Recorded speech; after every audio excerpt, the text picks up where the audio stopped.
Okay, I got here.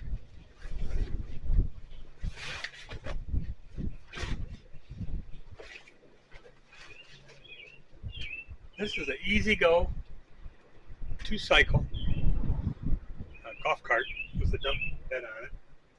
And I pulled it up here and parked it. And now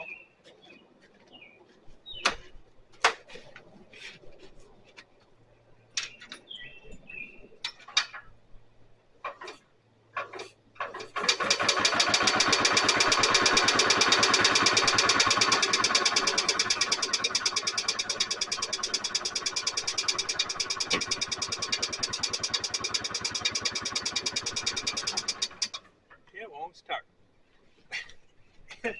It had been sitting back there in the back of the lot with a cover over it for probably almost a year because I used it last summer.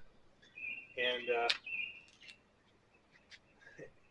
it pulled up here and now it won't start. So I got to get it in the garage where I got to unload all this stuff. All the stuff that's in the back. Take the seat off and get to the engine and see if I got spark or what's going on. I don't know, but we'll get it. Got to get it in the garage. I can tell you right now, this thing pushes like a brick. It's hard. So I'll get back to you when I get it in the garage. Okay, after a little bit of sweat, some work, I got it in the garage. So here's what I want to show you. This engine here is a 2-cycle engine, and this switch up here is the forward and reverse, and you switch it, and this motor actually starts backwards. I'll show you here in a second. Maybe I can show you. We'll do that later. So what I had to do to get in here is take some tension out of the belt so it rolled a little easier, and I got it in there. So what I'm going to do now is take the spark plug out and see if I got any spark, and go from there. And if you notice, there's a lot of green in here, down in here and here, and that's the pollen that we get. And just sitting back there, that got pollen all over it. Just the nature of it. I will have to put the charger on the battery because it's going to be cranking on it and it hasn't started. So first thing I'm going to do is get rid of this seat, or I'll be fighting with it. All right, so I've got a spark plug checker here, and spark plug's down in here.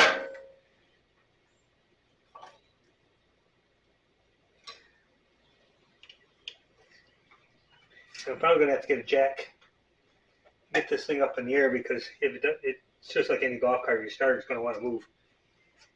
So, keys on.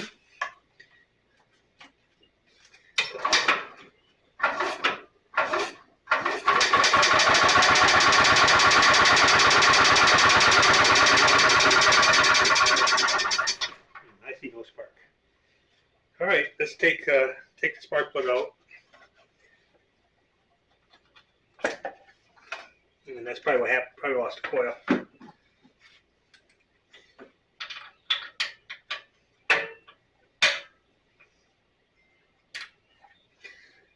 This is a good run. It's been a good running vehicle. We use it for moving stuff around the yard. I'll have to put some pictures in of what it looked like when I bought it. You'll laugh.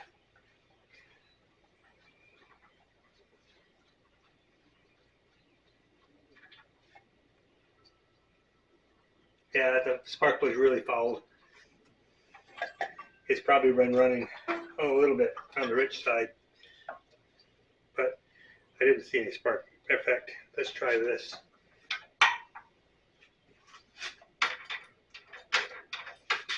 Keep forgetting we got a separate pedal for the golf cart.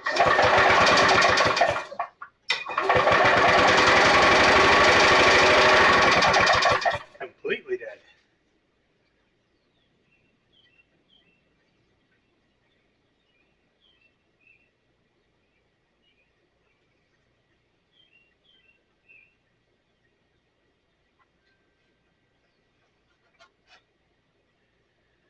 Try another spark plug, just for that, just for the kicks.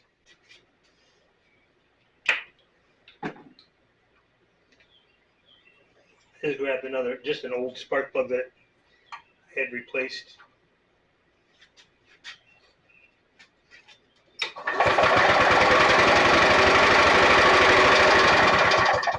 It's dead. So let me check, because I'm looking at the wiring here, and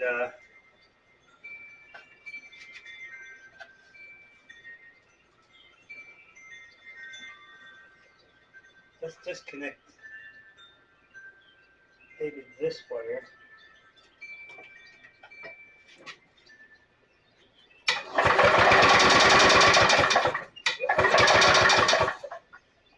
Okay. And the next thing I want to do is one of these wires might have some voltage on it from the battery.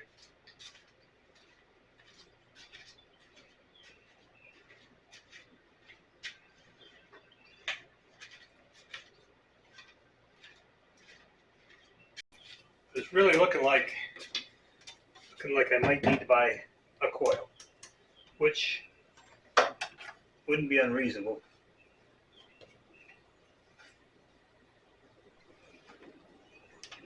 So this over here on the starter.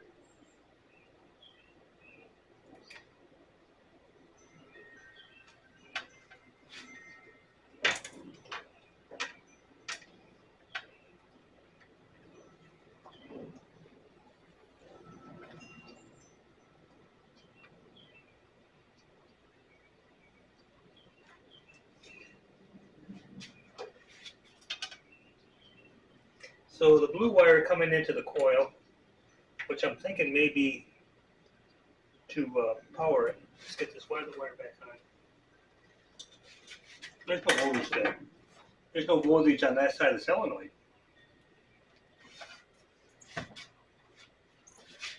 So let's try,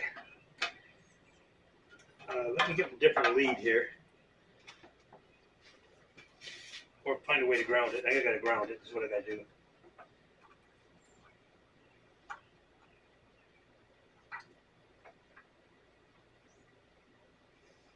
I'm gonna have to do two hands somehow. Ground.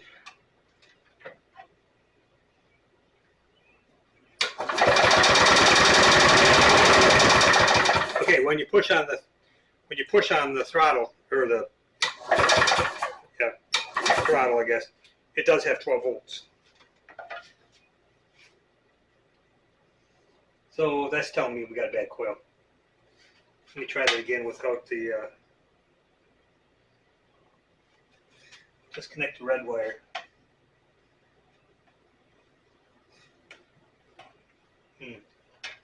Let's just check this first.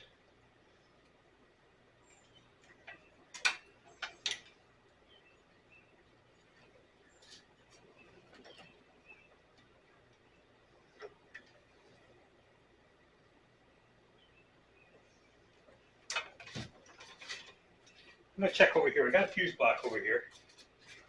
I don't have a wiring diagram for this, but I probably can get one.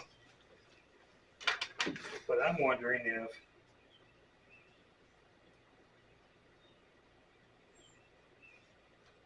there might be something here.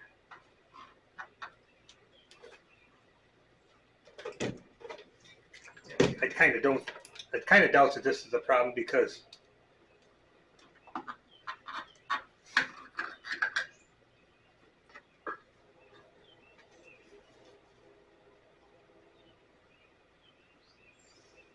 if it was doing this, it would start, and then as soon as you let off the pedal, it would shut off, which is what golf carts do. I think this got a bad coil.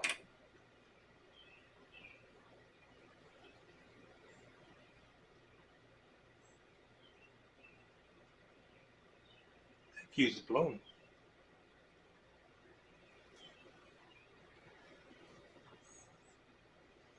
We're going to try changing this fuse just to see. Let's see. Fuses.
Well, this is a 20 amp fuse, and I don't have one, but I got a 10.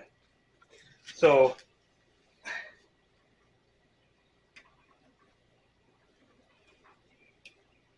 put it in the right one. Put the right one. I'm gonna try it. See if it got a spark.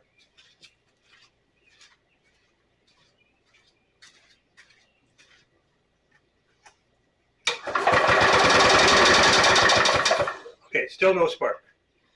So it's still leaning towards. That might have been the horn that was blown.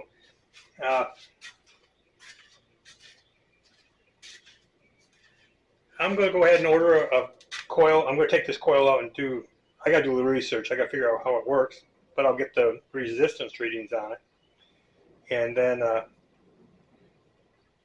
go from there. Now, let me show you real quick. So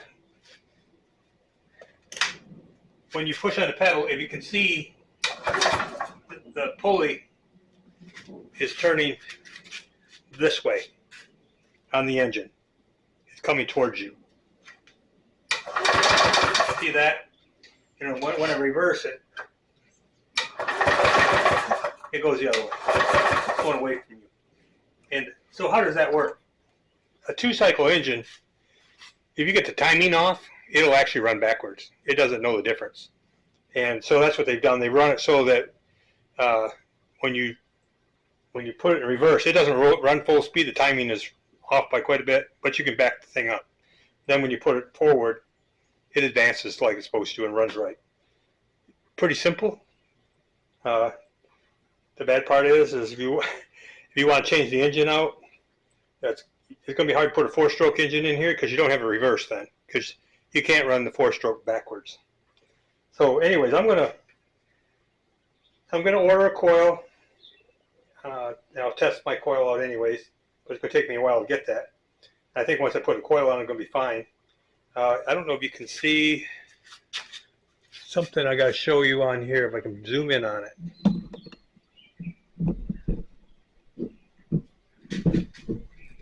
Way over here. See that? I'll point it out.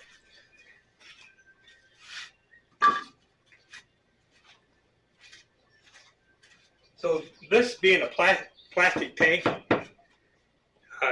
age gets to them and they start cracking.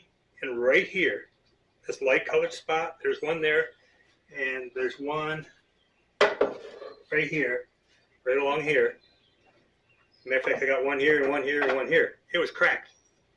And the tank was still holding fuel, but there was all these cracks on the top. And what I did is I cleaned it, sanded it down, all those spots, and then I took and put some Seal-All, which is a very good product for gasoline. Let me get it.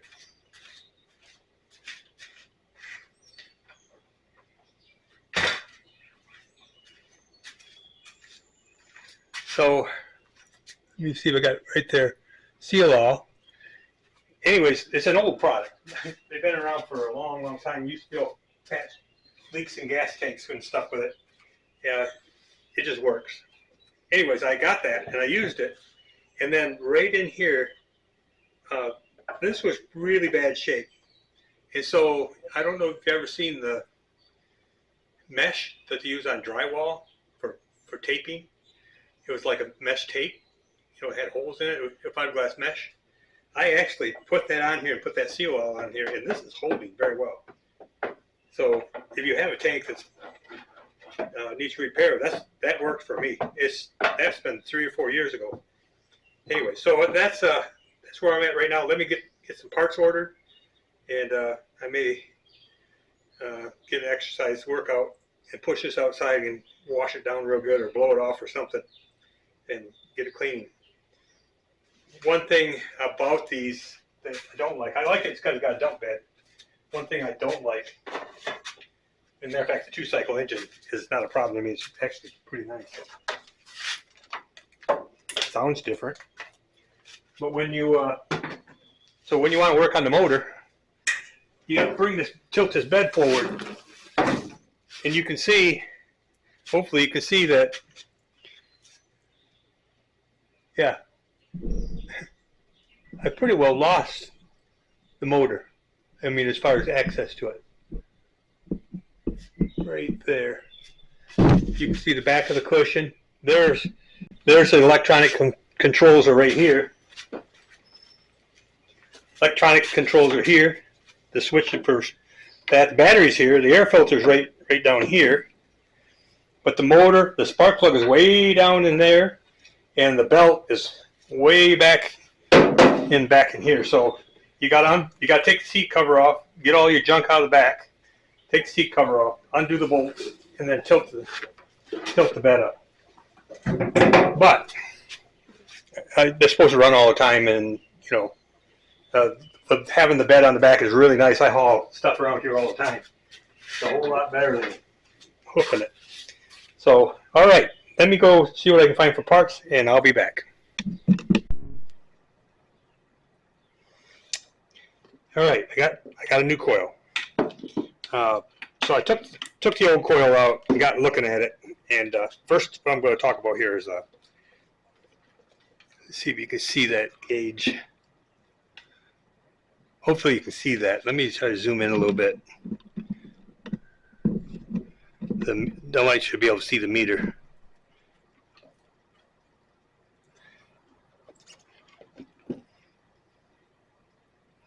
We'll get adjusted, maybe.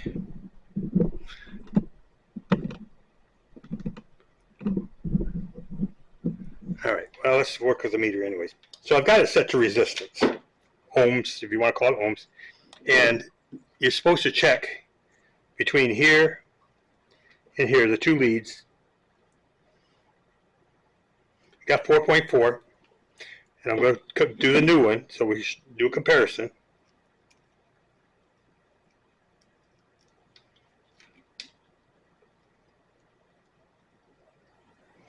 .4,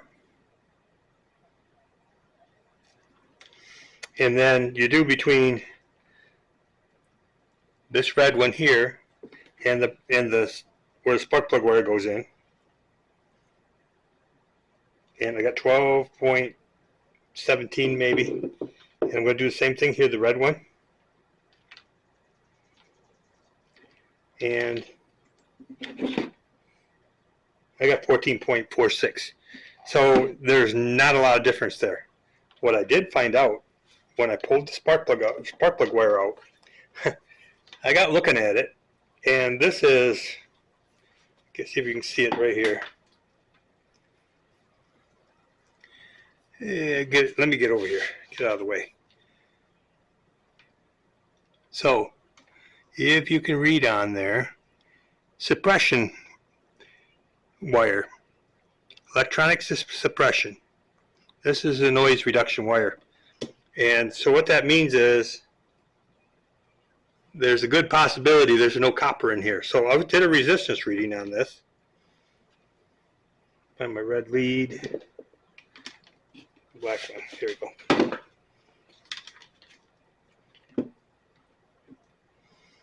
I think somebody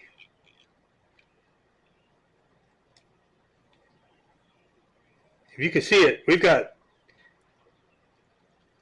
11.79 thousand ohms on this wire. So there's a resistance on this wire. And why it was working in the first place, I don't know, because if I take a brand new piece of copper wire, spark plug wire, copper spark plug wire, and get that right.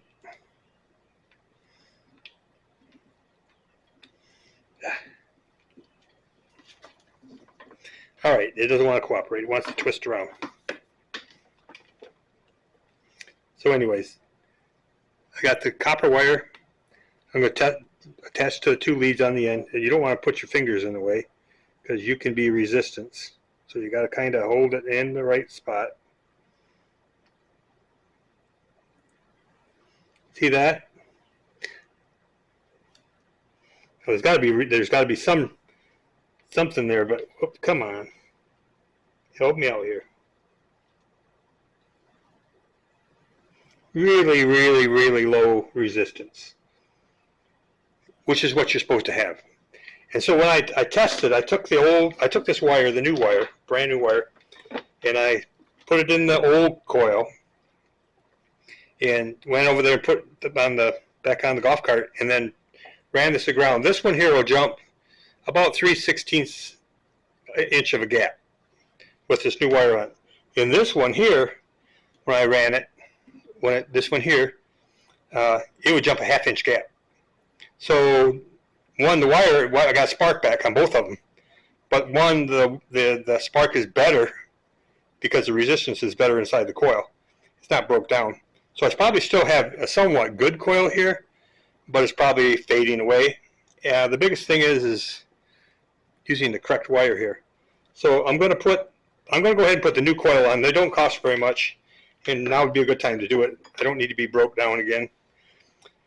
It's a direct fit, even though it's made in China.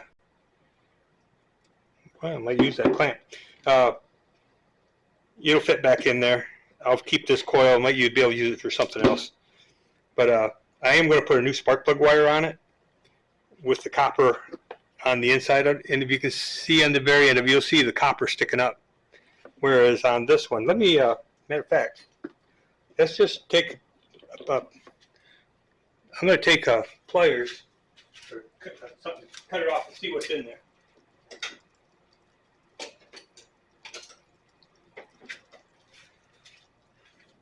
Because some of these are car wires, some of them don't have a wire in them, and this one doesn't.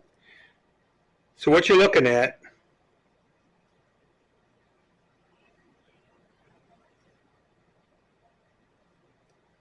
I'm going to see if I can get it out of there for you. It's carbon. That's all that is just carbon. If you look at both ends of it.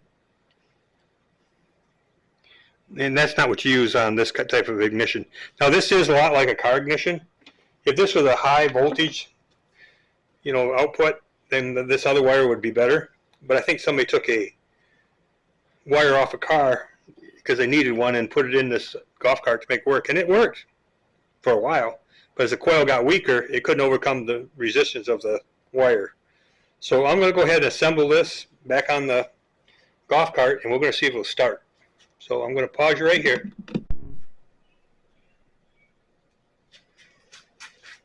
All right, I got the coil mounted, and I put a new spark plug wire on it, and we'll test for spark.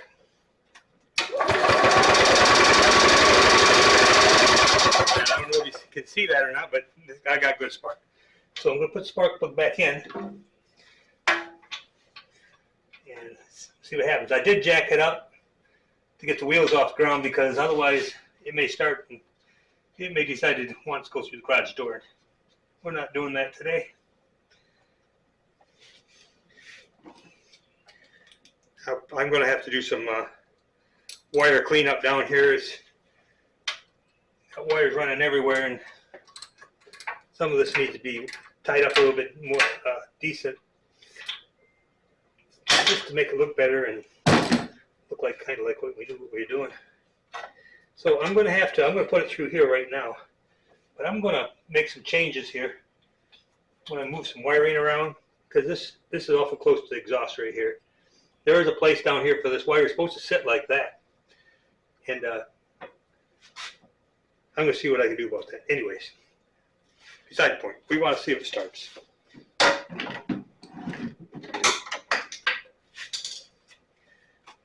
I'm going to try it without choking it first.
carburetor adjustment there, it's running a little lean. So that's, I don't know if you noticed over here, well actually, see the way that it's rotating there?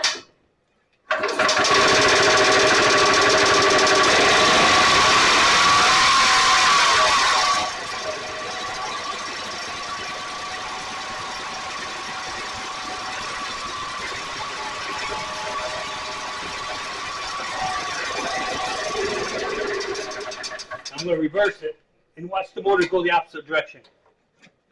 It will start.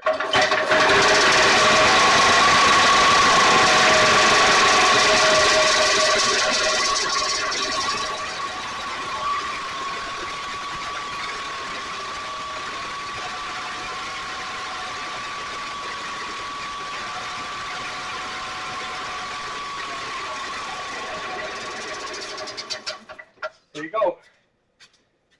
Hang on, let me get the garage door. It's smoked out here.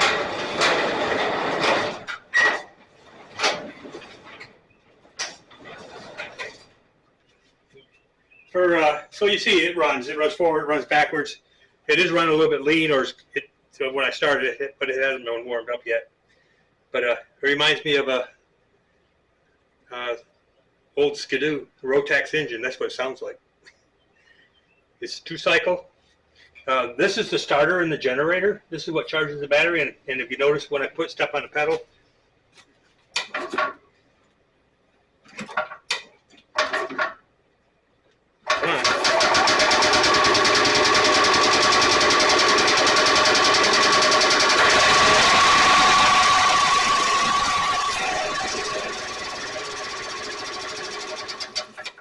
I think this is a jetted carburetor. I may have to take that apart.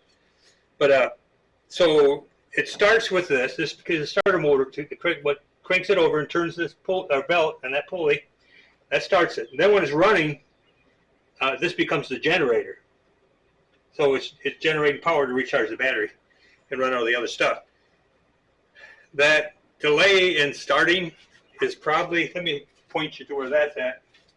Well, here's what I got over here. Smoky. All right, so this piece right here is just like this button right here. I found this, I got a really good deal on this. I think I paid $5 for it. Anyways, this is the control. I may have to make some modifications for it because it's for a newer vehicle. But these contacts in here, so there's 4 contacts, in it, forward and reverse. So there's power on each side, and it just moves the power from here to here, or from here to here, and it makes it so it runs. And so the contacts in here are copper, and there gets this plate. Those contacts that are inside over here, I think are bad. And I'm going to try to modify this to replace that and to make it run better. But it's running. That's the biggest thing. That's where I was before. I brought it over here and it stalled on me, or not stalled. I shut it off. Next time I went to start, it wouldn't start at all. I had no spark. And you can see why. So I think the biggest problem was probably between the resistance change in the coil and then the wire. I think that added up to no spark. Because once I changed the spark plug wire, and I did try the wire in the old coil, the new wire in the old coil, and I did have spark, like I said, but it was very much weaker than this one. So I've got a lot hotter spark now, which is what you need anyways. So in troubleshooting this, one, did I have fuel? Yes. And did I have spark? No. So there you go. And as long as I've got compression, which it did, because you can see that when it's turning, you can see the resistance it has. I mean, it takes a little while to get it convinced that it wants to go forward. And if you were to check, these wires are probably getting hot. Yes, they are. They're warm. Because the resistance is so high between the switch. So I'm going to take that apart. I don't know if I'll do it on this video or not. This one's getting kind of long. So I need to do some work on the carburetor. I'm going to clean this up before I start tearing into that switch. And at least I got my golf cart running again. It's a little bit lean, like I said, and I'll take care of that. So once again, back to 3 things you got to have. you got to have fuel, you got to have spark, and you got to have compression. And spark means spark and timing. The timing's got to be correct too. And on this thing, running back and forward and backwards, the timing's going to change to whichever way you're going to go, because either got to be right on top dead center to run, or it's got to be off a little bit, and one side's going to run a little bit weaker than the other. It's kind of interesting concept. So there you go. And I think this thing is maybe a 1987 Easy Go, and it's got the utility bed on the back, and it really works well here for what I do. When I go to move mulch or dirt or whatever else I need to haul around the yard, or trimming up a tree and get the branches out of the way. But it's actually been a decent thing. And I'm going to have my wife add the pictures of this when I picked it up.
You would be impressed. I did the upholstery, replaced the tires. I actually took the engine out and went through it and made sure that, and I put new rings in it, new seals. But I also replaced the motor mounts. Those were shot. I mean, they were rotted right away. And I put new brakes on the back too, because you couldn't lock the brake. Oh, and I custom made this little tube over here for the air filter. It was gone. It was rotted away. So I went over to LKQ, which is a car pick your part deal, and I went over and found me a couple of different hoses off of different cars, and I found one that worked just fine. So, all right, that's a little bit different. I'm going to take, and I'll probably be tearing the switch apart. If I get into that and I think it's worth making a video about it, I will. I'll take it apart and show you, and we'll go from there. If you like what you see here, give me a thumbs up. Please subscribe and let other people know about it. Who knows what else I'm going to have coming up. It always shows up. Something's going to be broke around here. Thank you for watching.